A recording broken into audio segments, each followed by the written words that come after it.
moi, je travaille en collaboration donc, avec 11 autres médecins généralistes. On est vraiment une équipe très variée.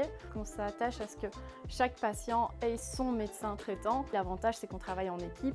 Il y aura toujours un médecin de garde pour assurer cette continuité des soins. On va tout le temps être en communication, tant avec les autres spécialités, les kinés, les infirmières, les accueillants, les assistantes sociales, mais aussi entre médecins. On n'hésite pas, quand on a des patients qui nous posent question, à aller toquer à la porte l'un de l'autre ou à avoir des réunions pluridisciplinaires ou intradisciplinaires. Donc entre médecins, on va en profiter pour poser nos questions sur des traitements, sur des prises en charge de soins palliatifs ou autres, pour avoir vraiment un point de vue global avec les expériences de chacun en fait.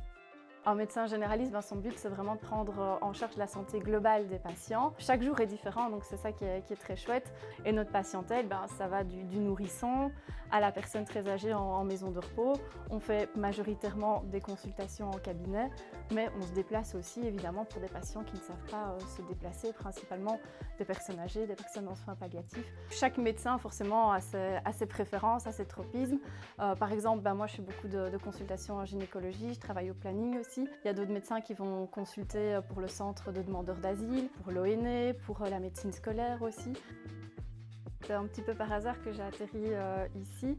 Lors de mon parcours universitaire, moi je pensais vraiment faire la chirurgie plastique. Et c'est lors de mon tout dernier stage dans le parcours général de la médecine que je suis passée au sein de la maison médicale et que je me suis tellement bien plu au sein de la maison médicale, au sein de l'équipe, que finalement j'ai bifurqué d'options et je me suis retrouvée ici et je ne suis jamais partie. Voilà.